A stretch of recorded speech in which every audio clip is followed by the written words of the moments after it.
Good morning. Namaskar to the Supreme Brahman and Pranam to all of you. A beautiful sunny morning and coldest time of the year in Pune city. This coldest time, I was reflecting upon it. You could also think of it as the deepest time.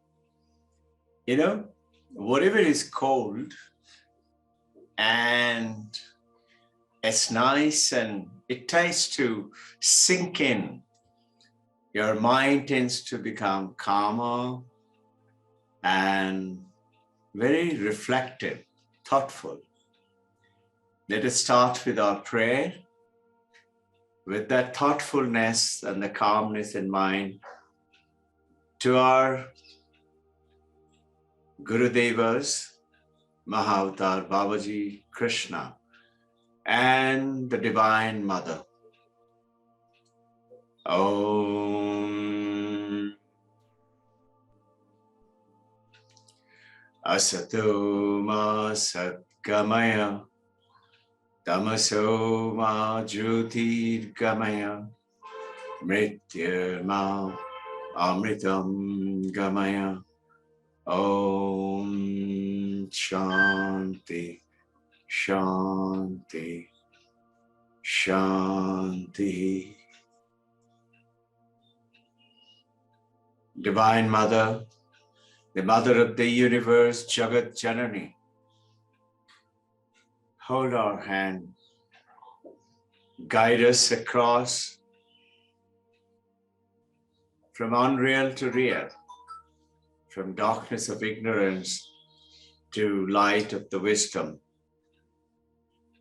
from death and fear of death to immortality. Krishna, Mahavatar Babaji, Paramahansa Yogananda Yukteswar Giri Lahiri Mahasaya, Swami Vivekananda, Holy Mother Sharada, Paramahansa Ramakrishna. May bless us all, guide us. Welcome to our session on this Sunday. You know, we all have dreams and desires and wishes. And as you all have been troubling all along, we, all of us, are going towards the attraction of the world outside, and the world is being attracted by our five senses. Have you noticed the parody? Our senses are all go outwards. This is the Maya, the joke. We go outwards, and which in turn distract us and takes us away from our dreams and desires and wishes. Whether it is our spiritual dreams and desires, whether it is our material dreams and desires, like property, money, becoming a billionaire, millionaire, crorepati, or it is physical desires like having a perfect health or recovery from any sickness or disease, or any one of our relatives being driven by the sickness. And then the emotional like having a perfect relationship, whether man and the woman, or the father and the mother and the child, or it is friendship, or brother sisters, or professional relationship. These are some of the things with which we have desires and dreams and visions, and we naturally would like them to be fulfilled. But the saddest thing is we work very hard, all of us. One is the going outwards, whereas now through the Vedanta, so the Advaita, we realize it is not out there, it is in here. Second, we realize what the world appears to us as real, this world, this is real, this is my body, it pains when I pinch it. And then we go ahead and talk about an Ashtavakra and Shankaracharya, Vivekananda telling us, but this is not real world. And then we have dreams and visions and the desires in this real world, so-called, which is not real. So we are all very confused in this state. I wish to share with you, there are certain principles as per Upanishad of making things in your life available to you, making your dreams become possible to you in what is called least effort. Have you noticed this nature, the universe, the world around, where we are driven with the confusion of Maya? What is this confusion of Maya? It is space, time, and causation. Sounds technical, but if I explain it, it becomes very simple. Let's say space. If a question comes, what is outside of this universe? The question itself is wrong. What is another question? Before time and after time. The question itself is wrong. Why is it wrong? See, the fact that you've accepted this universe. What is the universe? Universe is everything. You've already accepted it, universe. Like, what is outside space? Space itself is everything. The question itself is wrong. What is before time and after time? It is already have accepted the concept called time. How can there be anything before or after? Because before and after is also a time question. So this is where the confusion is because of the Maya. And we are confused and we are not getting our dreams and desires fulfilled. We are unhappy. And this is why the spiritual things drive comes in. It is like I'm walking down the road. There is little light from the moonlight. And I can see, and I suddenly find something lying like a rope. And then my friend says, no, it's a snake. So the snake has appeared in front of us, right in front. Luckily, I'm carrying a mobile. We step back and throw the light and we find it is a rope. That was Maya. Maya did what? Two things. Vikshepa and Avarana. Vikshepa and Avarana. It's a projection. Vikshepa is projection. It projected the image of a snake, which is actually a rope. It's not real. And this is how we are appearing in the life and not getting our dreams and visions fulfilled. And the other is Avarana. The snake was not there. And if the rope wasn't there, snake would not be present either. It will be plain road. So the rope appears as snake. And this is what Advaita Vedanta is trying to tell us. that this world around us is appearing to us. And yet we find it so confusing to understand and believe. How can it be appearing? I have this house, I've got the family, I've got this body, I've got the pain, I've got this suffering, I've got the job problem and money problem. The beauty is when you begin to understand by dwelling on it again and again, asking, dwelling it, reading, reflecting, asking questions, channelizing, clarifying all the doubts that we have.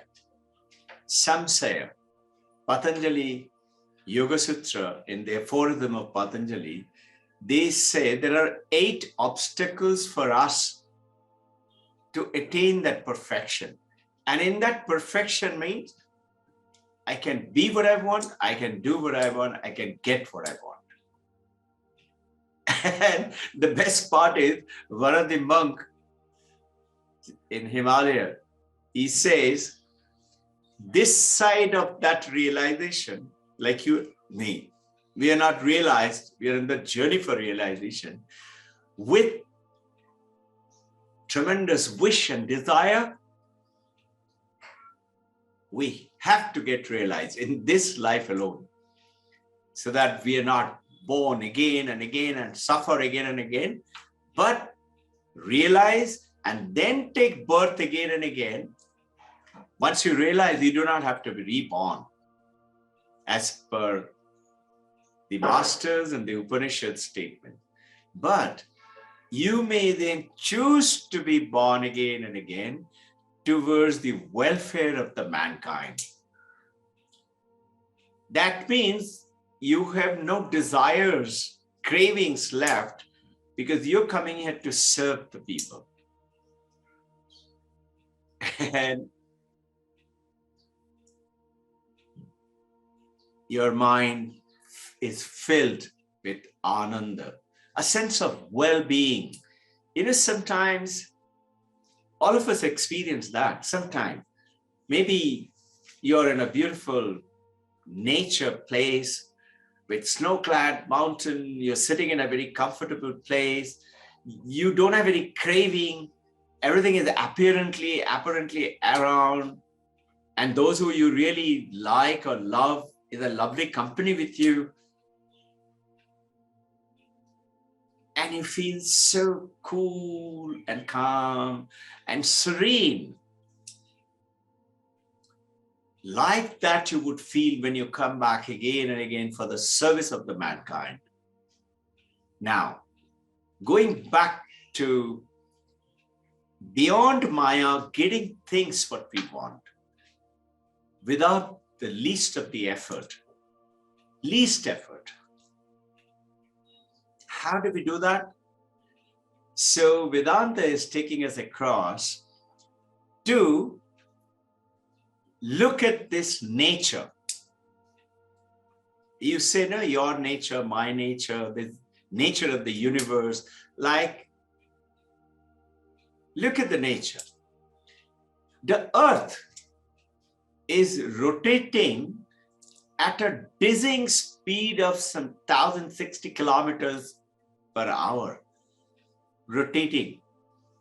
You don't even feel it. You're sitting here. And you say, how can it be? I don't think it is real. But it is real. Scientists have discovered it now. I think it is 1,069 or 1,068 is the exact kilometers per hour speed. Dizzying speed, 1,000 kilometers. Can you imagine? I flown 1,000 kilometers speed in an aircraft. Is it fantastic? You're going to cross the sonic barrier.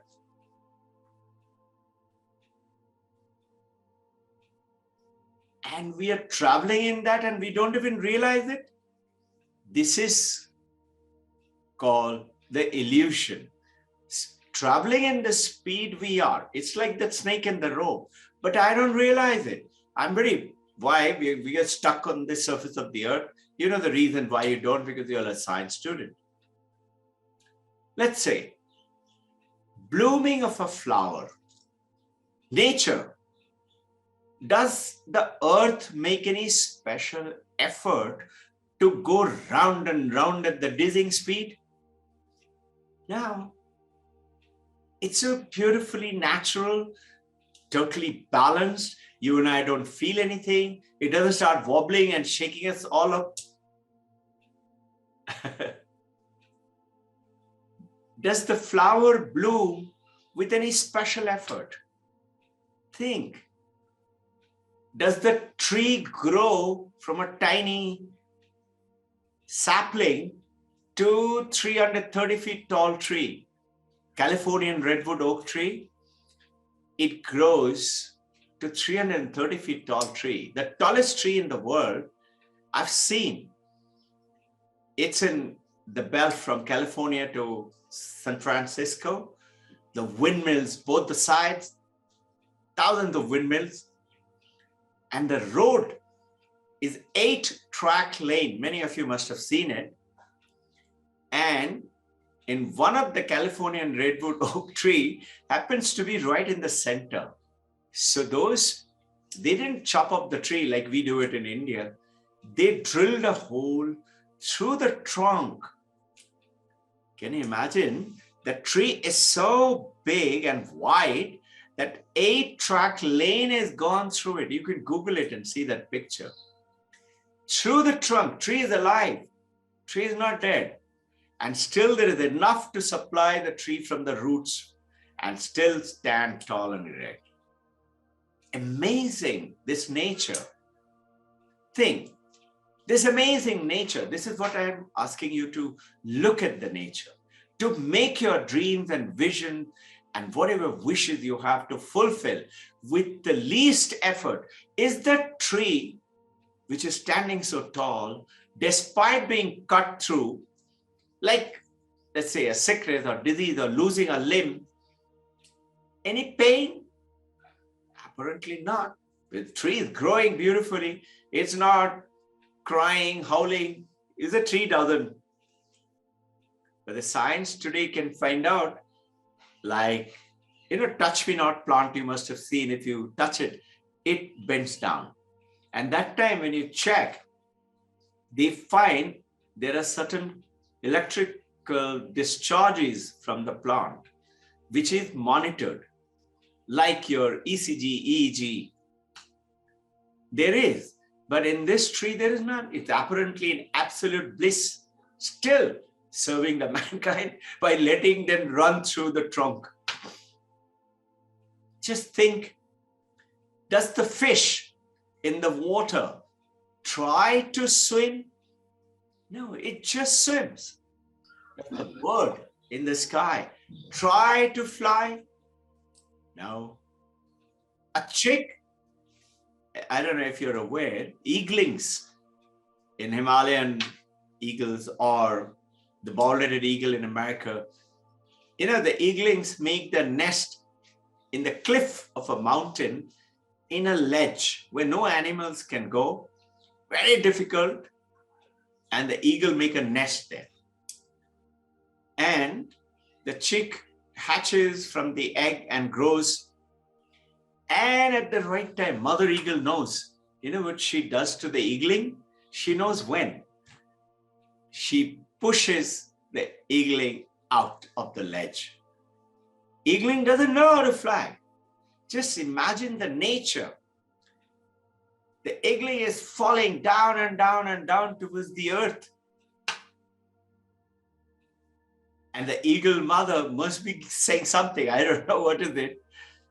And suddenly the eagling baby starts to flap and suddenly realizes with the least effort, it starts to fly and with a shriek soars up back to join the mother. What a beautiful sight. Least effort. You must have seen the vultures and the kites flying in the sky, hardly flapping a wing. And if you Google it, or if you through a powerful camera, if you observe with a zooming in, just the tip of the finger is shaking like that. I used to watch them when I was a, intense pilot. There is a beautiful book called The Broken Wings. And it's about the seagulls and how they become great pilot. Same natures. Think, from a cocoon, a butterfly emerges. What was it before? A little caterpillar. What does the caterpillar do? And if you try to break open, they did that. Apparently, they did some research. I've read about it. If you try to help the caterpillar to become the butterfly by cutting the cocoon, the butterfly's wings are very weak. It can't fly and it withers and dies very soon. But if you don't help it and let the nature do its work, then it would break through that cocoon. I believe it eats up some of it also. And then it emerges as a butterfly with a strong wing. So what am I getting the message to, which you and I are not aware of? We haven't done enough research and study and reflection and meditation to know that it is just like the bird flying, the fish swimming, the earth rotating at a dizzying speed, the water, nature will automatically make it flow down. The fire, the nature will automatically make it grow up. The nature will make it hot if the fire is alive. Have you ever heard cold fire? Nature's principle. Same nature.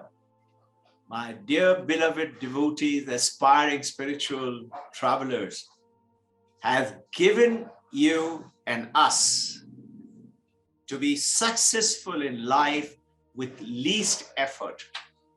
Get whatever you wish, material, physical, relationship, with the least effort.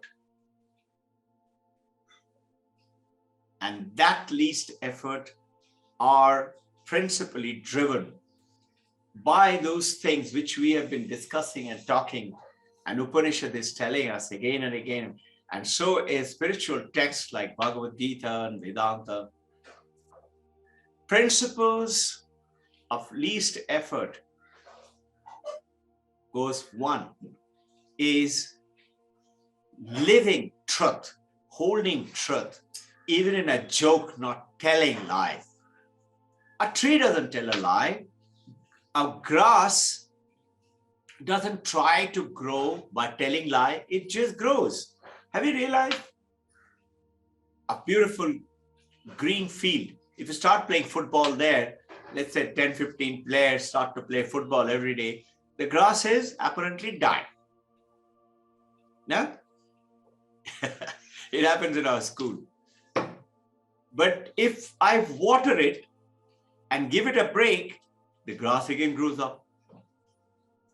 If you walk over grass, notice, this is called another nature's principle. It's called humility. The grass bends down. The grass doesn't, out of anger, pokes you and your feet. How dare you walk on top of me? Grass doesn't. Grass makes it very nice feeling for you. And that's why people love to walk barefoot early in the morning, especially these days when there are dewdrop in the grass. It's very good for your feet and very good for eyesight. Isn't it?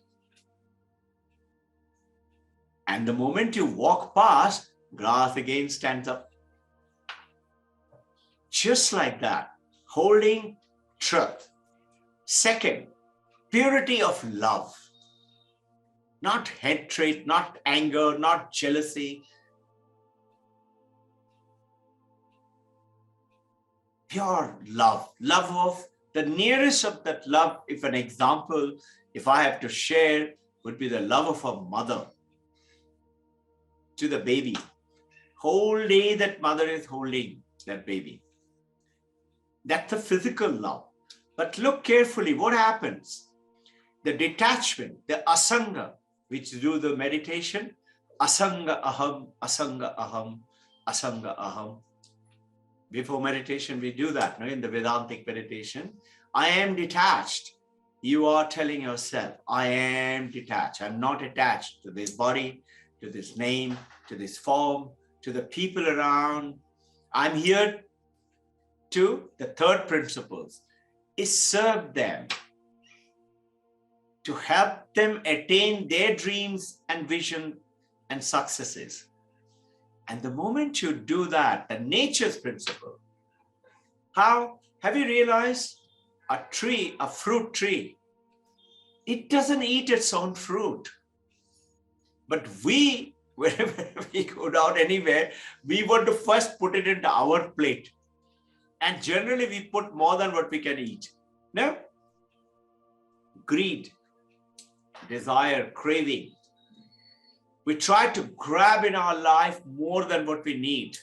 You remember a little while ago when the lockdown started and the rumor went around, we are going to run out of food.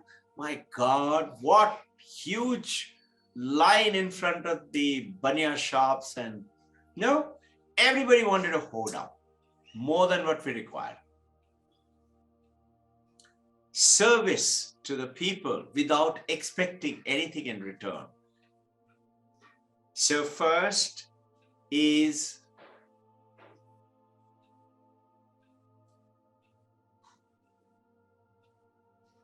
no telling lies, even in a joke, in thoughts, in actions, and in deeds. Any one of them. It is not difficult. It's neither easy. Why neither easy? You are born truthful. As babies, you never told lies. But we grew up with the society and the television and the people around us made us liar. But we are saying Satyameva Jayate, Mandakya Upanishad, Ashok Stamba. That truth alone shall make us win. Second, being natural principles of success is love of purity, to do things without expecting anything in return. Number three, not selfishness.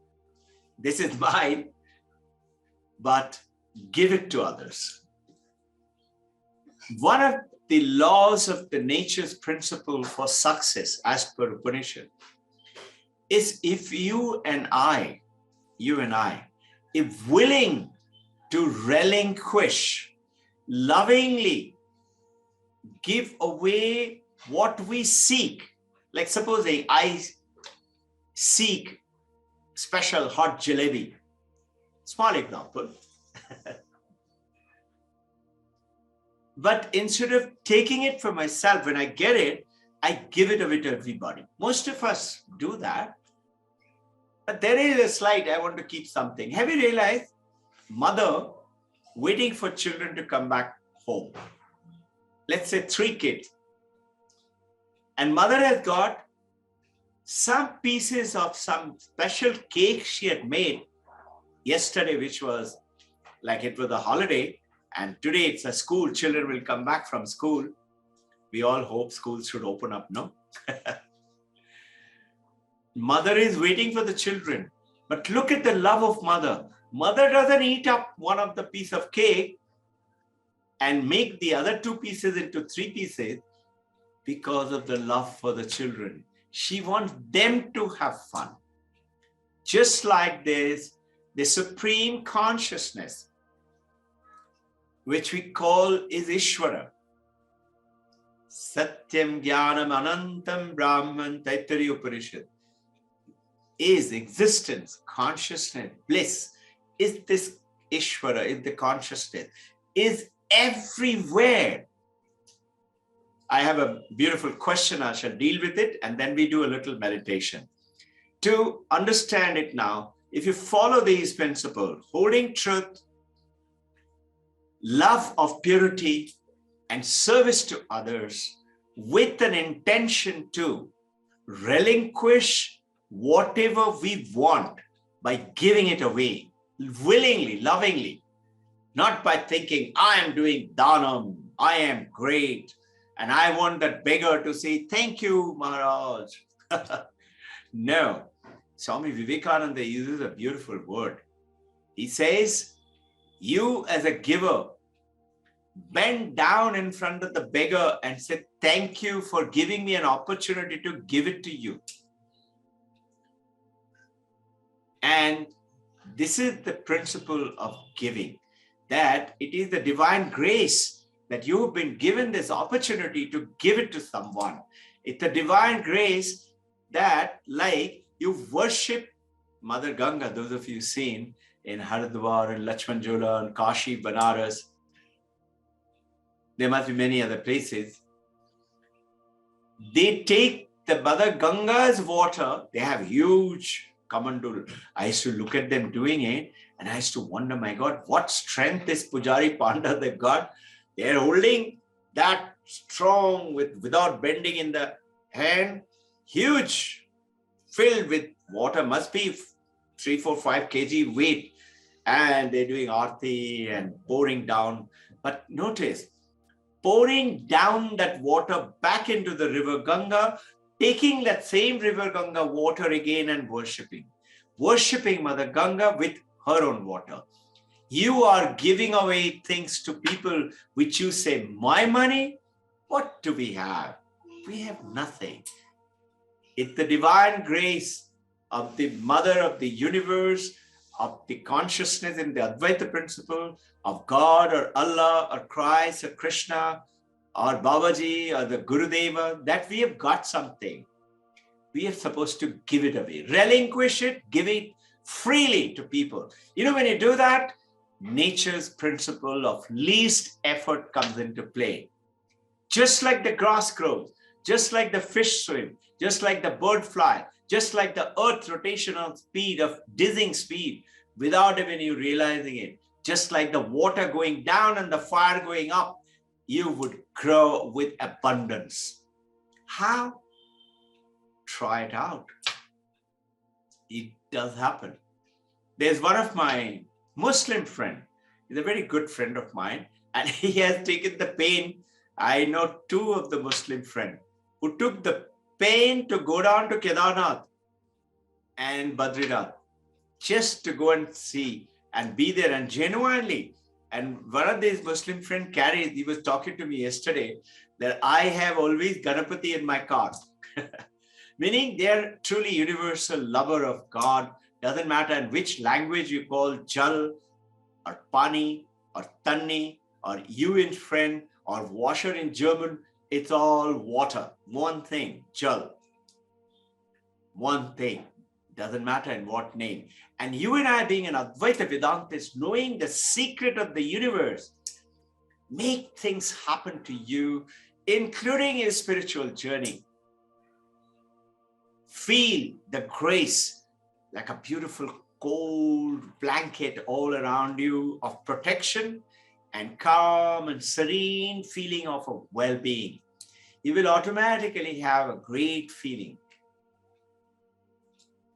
Now, changing the topic, going into sharings. Today we have some prepared, some beautiful slides with a certain question. And questions on Vedanta on today's date. And the question is, I will read it out to you. I'm wondering about Chidakasha. And it's talking about the reflective consciousness and its relation to the pure consciousness. We have dealt with it, you know. I'm making the foundation of the question that consciousness is Ishvara, God. Consciousness is everywhere. And you and I cannot perceive this world, cannot do anything. You cannot listen to me, see me, do anything unless we have something which is called the reflective consciousness. It is that reflective consciousness make us perceive the world, whether going outward or going inward. It is all reflective consciousness. His question is, what is the relationship of the reflective consciousness to pure consciousness? Does the Chidakasha, this is the reflective consciousness, Sanskrit name is Chidakasha, go with the Jiva, Atman, after death? After death, it's supposed to be Chidakasha, it's supposed to go, and consciousness, does it also go? And upon attaining enlightenment, does the Chidakasha, reflective consciousness, when you become enlightened, you become Paramahansa, you become Buddha, does it cease to exist? This is the question. By the way, this question is answered in Ashtavakra Gita, also in Drigdrishya Viveka. So we shall deal with this. This is firstly a very, very good reflective question, very nice question. Now, what we are feeling right now, our real nature, we say it is the consciousness awareness. Is it?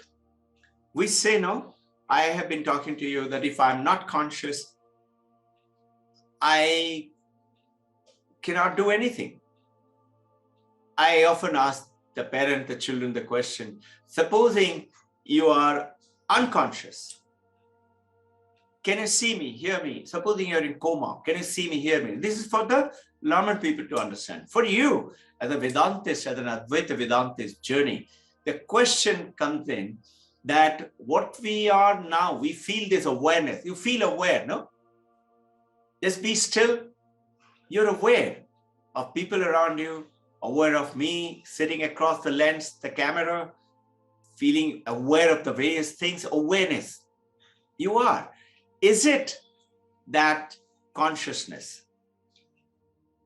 For you and me, for senior travelers and Advaita Vedanta, the answer is no. To the parents, I say, if you're not conscious, that means if you're unconscious, can you see me, hear me? To make them understand. The second stage is, it is not. It is reflective consciousness. It is not the consciousness. That we will just get on to this. An example will give you a good way to understand it. Let's say in a dark night, you have moonlight. The sun's light, you and I know that the moonlight is not the moon's own light. It is the sun's light, falls on the moon and comes to the earth. And supposing there were no lights, we are in a jungle, even in today's scenario, or in a mountain or a desert, we can do pretty good depending on the strength of the moonlight and which quarter phase of the full moon stage. We can do many things. We can see. So, understanding that moon, which is reflecting to the earth, earth is this samsara, the world, and sun is the consciousness. In between is the moon. The moon is playing that light. So, supposing we say the moonlight is the reflective consciousness, understand it this way. To understand it. Now, the reflective consciousness only make my mind, my brain, my senses work. If the reflective consciousness is not there, I cannot. So when I ask the question to the children and the parent, if you're unconscious, can you see me, hear me? If you're in coma, if you're in deep sleep, the answer is no. And that consciousness is not consciousness, it is reflective consciousness. I don't want to get into detail with them because it takes a lot of time, but you all are now well past the traveler.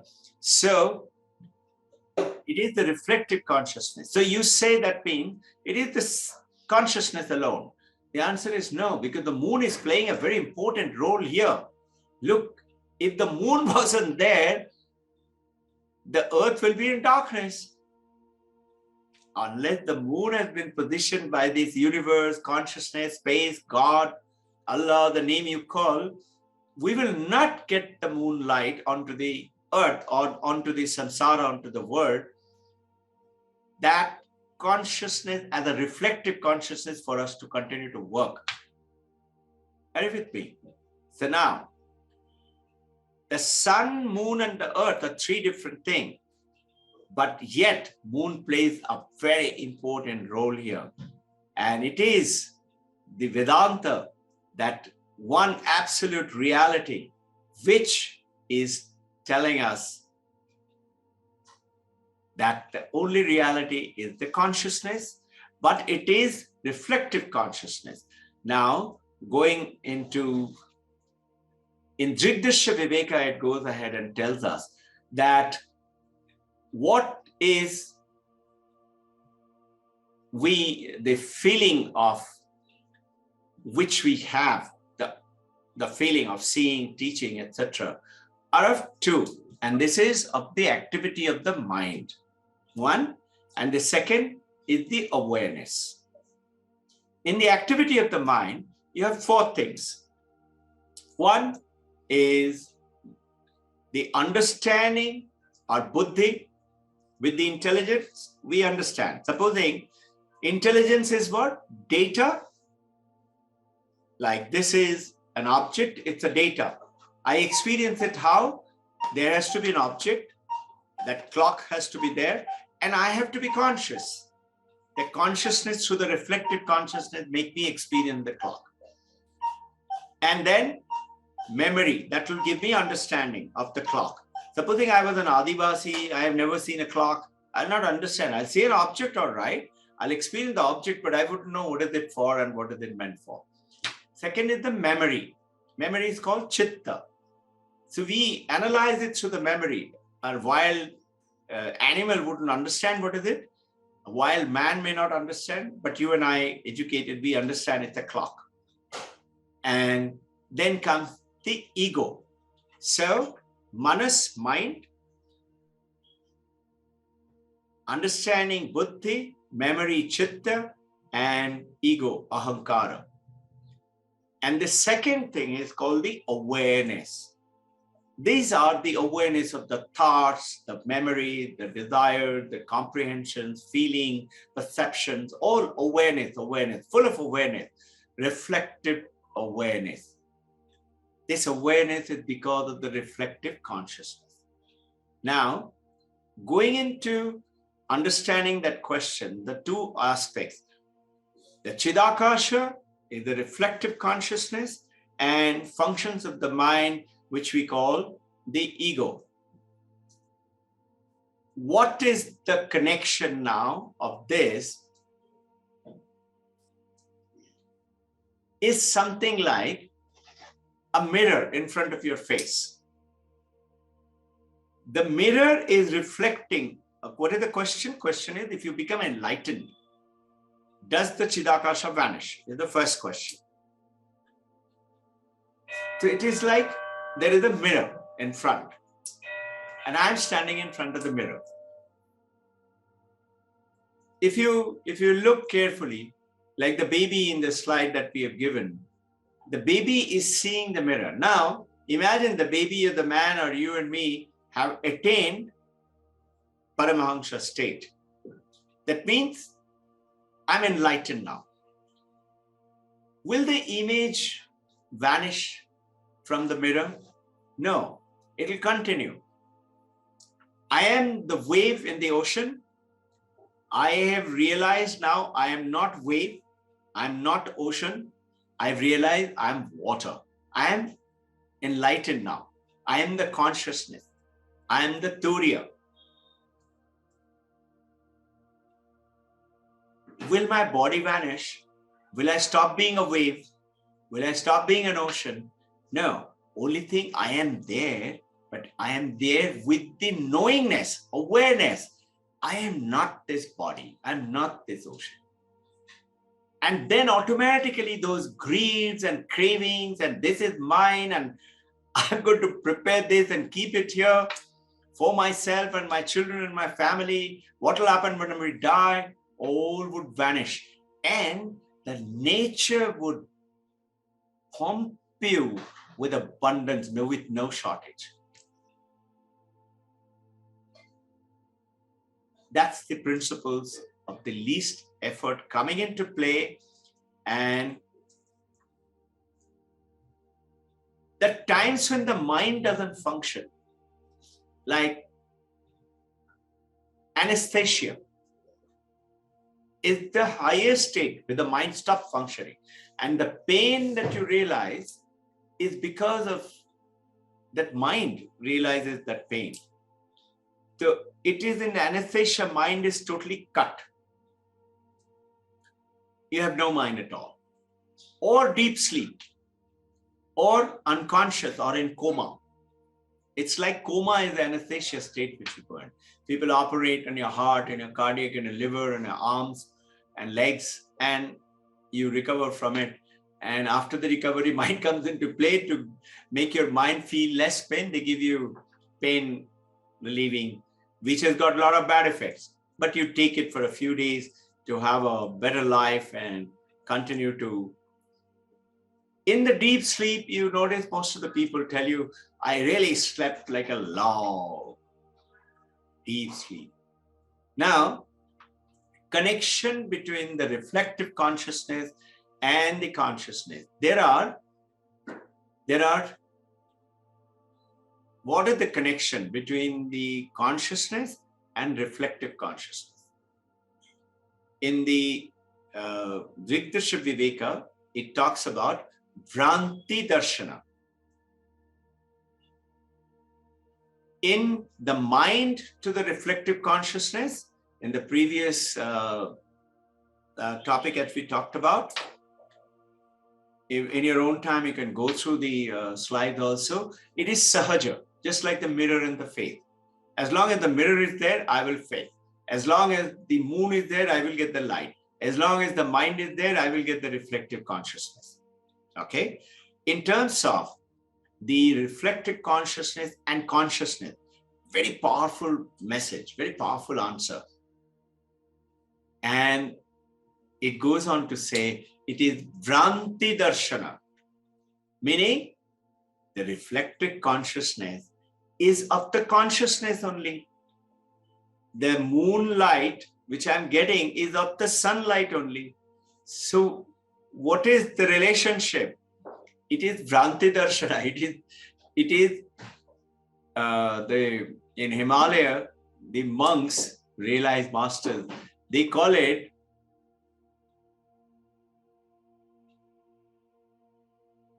बेवकूफी मात्रा है सिर्फ. Maharaj, बेवकूफी का मात्रा है सिर्फ. It's just ignorance that we don't know that it is that same consciousness. This consciousness, by the way, when we die, when the body dies, that reflective consciousness with the body dies and goes away like a bubble. This is how, like a bubble, like a balloon, goes away and finds another body. Unless we are realized master, then we choose whether to be born or to be in absolute bliss for a while in Brahman and then maybe come back. This is how it is described. But otherwise, if my karmic result tells me that I have to be born again and again till I realize, you and I will be born again. So that reflective consciousness, like a balloon, and it carries with it mind, ego, memory, and buddhi. Mano, buddhi, chitta, ahankar. Shankaracharya is saying. And that is why that beautiful song is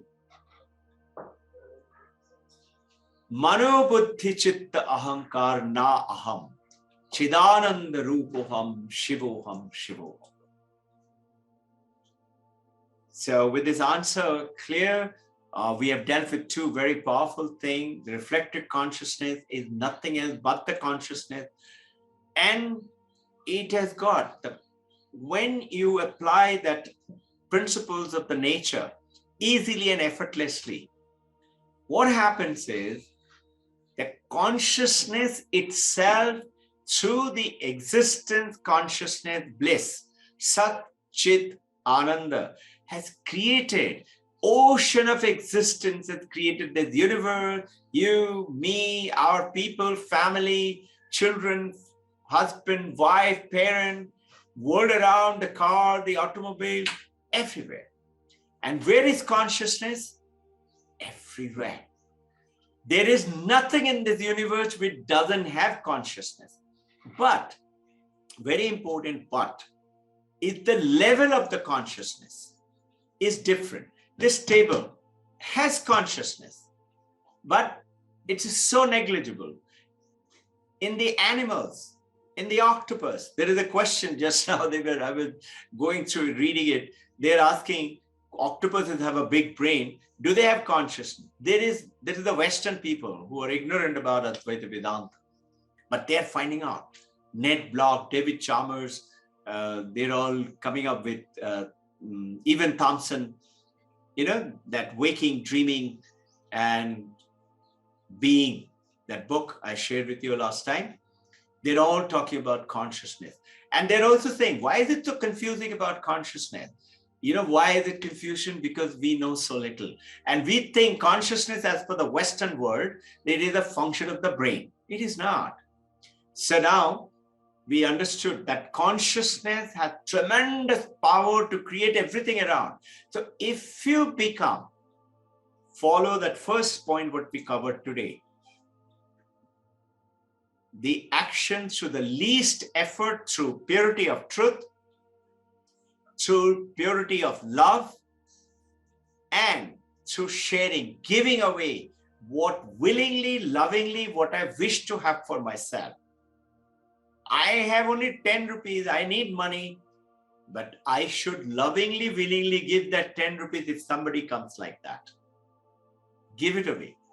Doesn't come like that, but you get a feeling. I see that poor guy, let me give it to him, and put your hand and say, God, I got only 10 rupees and I had to eat my lunch with that vada pav or something. I have only 10 rupees. When I get more, then I'll give it. No, you give that 10 rupees. This is the principle of least effort as per the Vedanta. Let us start doing a bit of meditation. Same Vedantic meditation we will follow. Please repeat after me silently.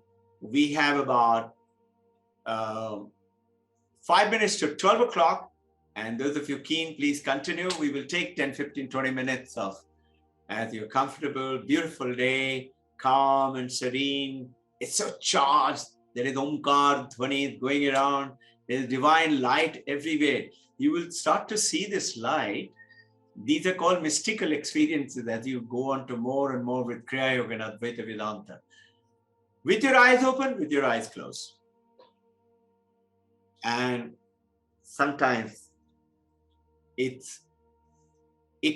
suddenly makes you so aloof from the rest of the world, so detached. Asanga aham comes into mind. Let's start. Take 3 breaths. Sit comfortably, chin little up, pulling back the shoulder, right over left, palm resting on top of the lap. A gentle well-being, smile of well-being, feeling. Even if there are 10,000 worries that bombarding your mind, or pain or suffering, act it. Bring a gentle smile, not to show, but to feel, understand it. Take 3 to 4 breaths and focus all the thoughts onto one point, on following the breath. Hum, sa.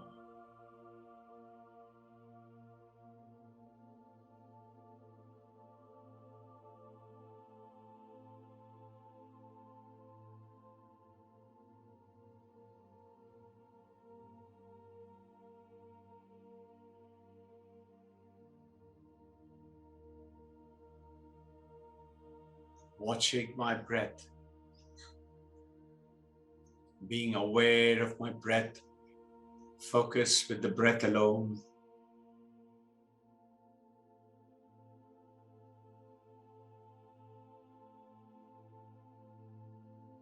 Vedantic meditation, detachment.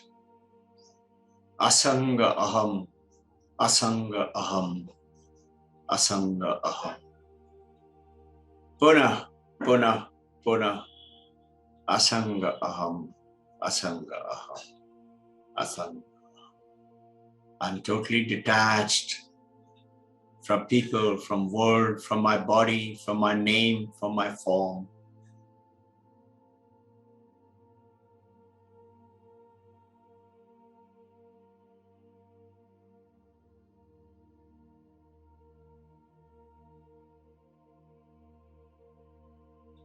Jyoti, Jyoti, Siprabha, brilliance of light around me. That is my consciousness, which is using this body and the mind like an apse, bathing the body and mind with a pleasant light, snigdha.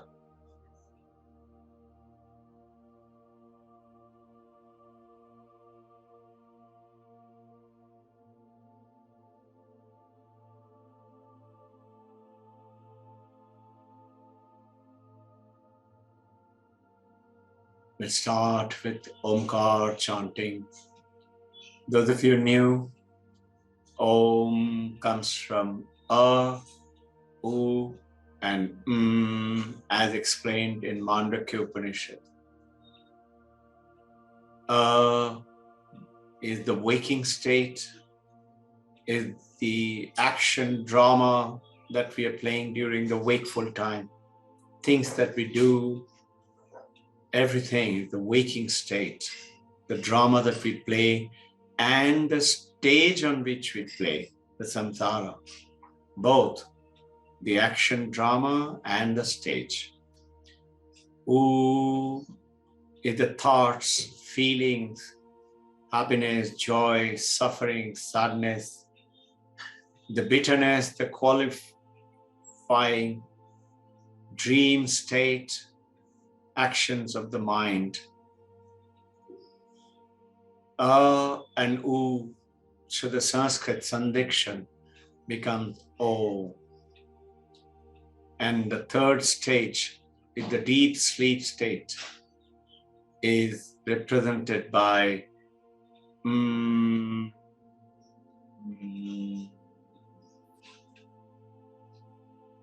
is experiencing the blankness of experience, the darkness of the wall of the deep sleep. But my consciousness is present in a seed form, because of which when I become awakened, I realize I slept like a log.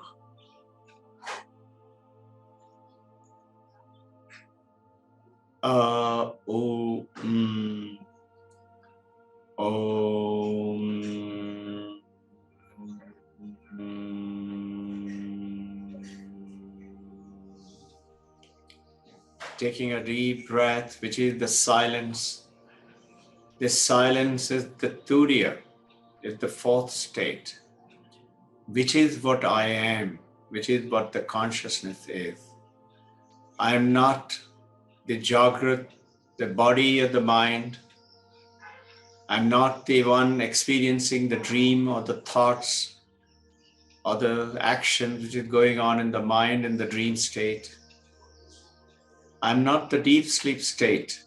There is no mind, there are no senses, but there is a knowingness when I wake up from deep sleep that I was having a beautiful deep sleep. And the darkness gets illuminated by the turiya, which is the brilliance of light, is the consciousness. is who I really am. The awakened state I experiencing, the body, the dream state, and the sleep state because of consciousness. Let's chant again and think as we go through the Om long drawn, experiencing the waking, the dream.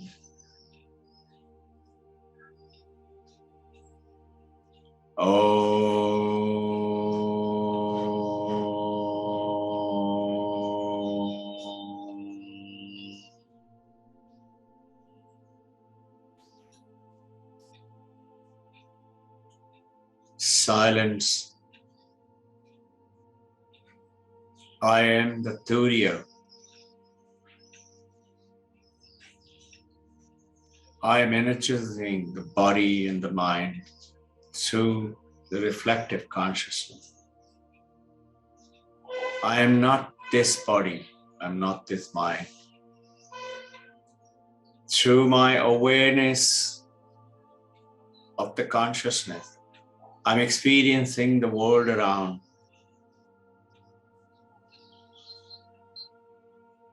I'm experiencing the dream state, thoughts and feelings, memory, ego. And then the deep sleep state, I'm experiencing the blankness of experience. That is also an experience. And the dark wall of separating waking, dreaming, deep sleep with the Turiya. The Turiya is the awareness, is giving life like the reflective consciousness to U, and And when you go into the silence state, as we practice Omkar, imagine yourself beaming with that light.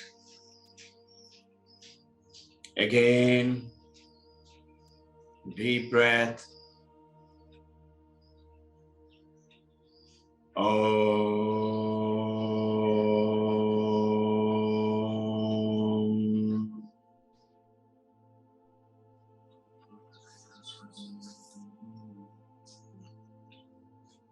Silence.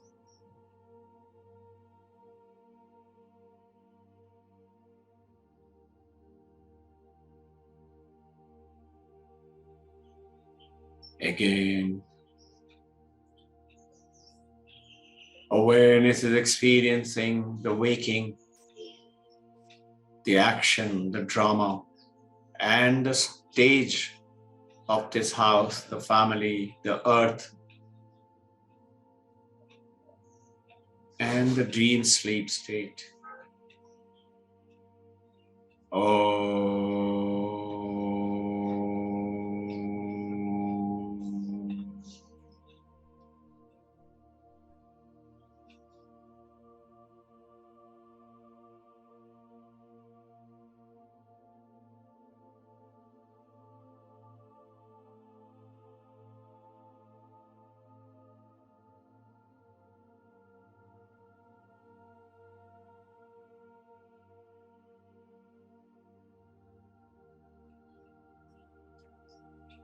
I'm filled with the light of the Turiya, a blissful state, glowing.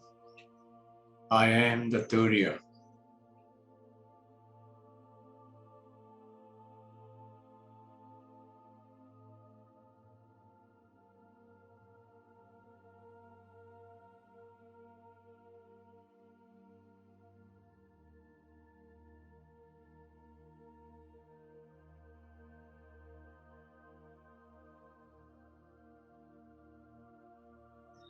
Concentrate on the light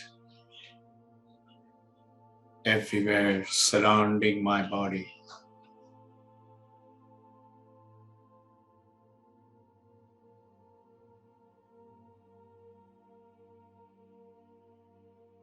Again.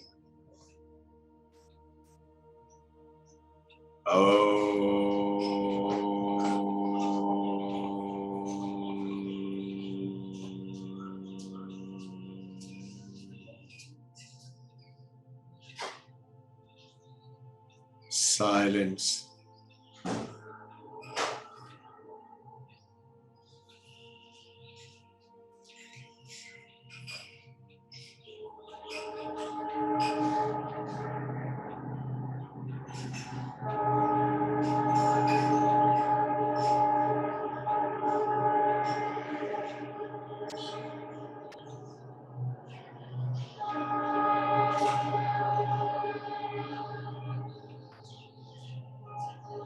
In the silence, be in the light, being in the light and being the light. No movement to the body, which is my apse, to little discomfort, pain, or thoughts of mind, is all flooded with that light. No movement.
Again.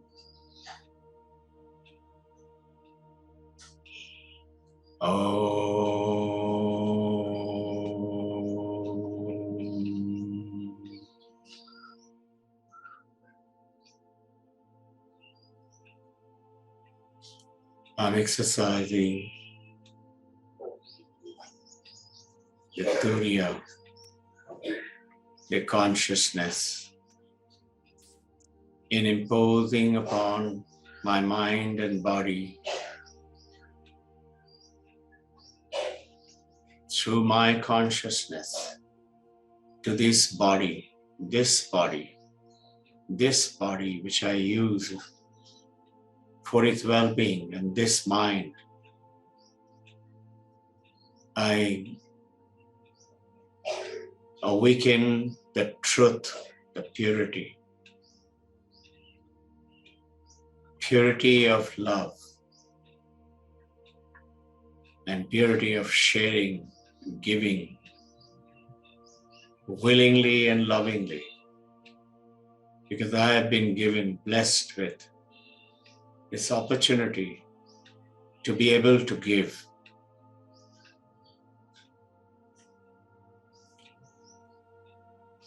I embrace all these three, the principles of least effort,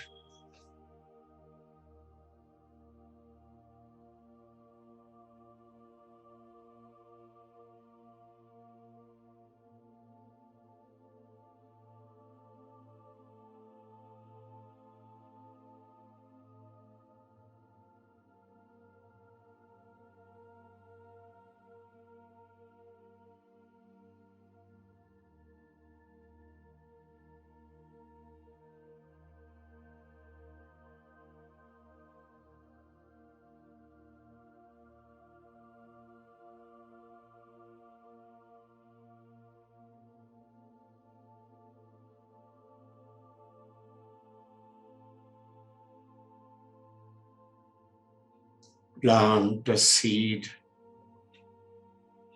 of your wish in the consciousness which is I am in my Turiya state, for it to materialize. I wish to be one with the Supreme Brahman, using this body and the mind before the body and the mind leaves this earth to become one with Brahman, which is me, which is I.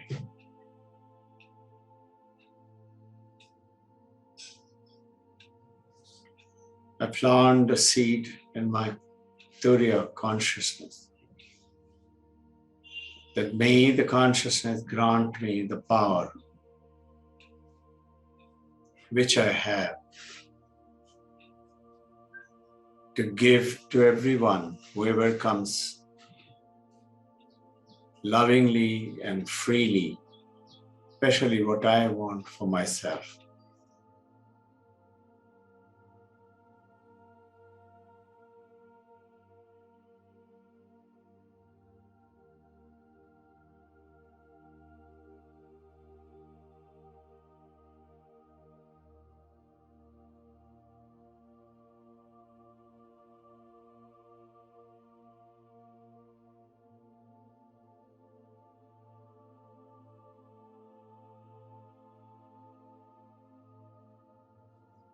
Take 3 long breaths.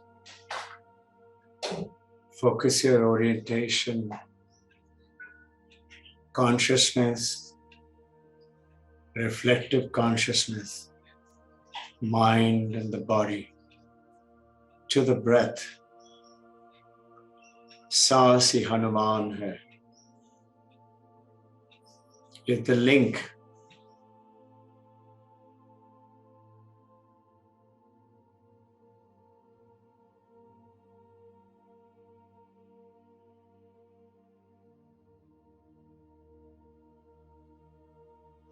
as you begin to open your eyes with the awareness, with the understanding that I will be always aware of my awareness, conscious of my consciousness, and not do things unconsciously. Before you open your eyes, plant the seed. I shall not tell a lie, even in a joke. I shall hold on to the purity of love, sharing and caring for people around.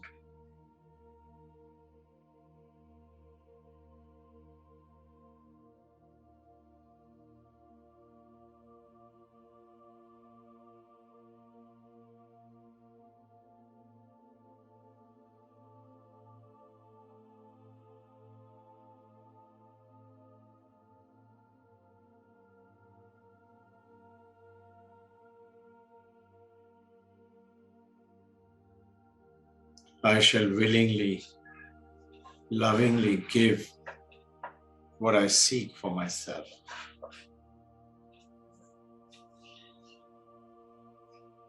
You wish to open your eyes at your knee or at your palm. Jai Guru. Welcome back. Try it out.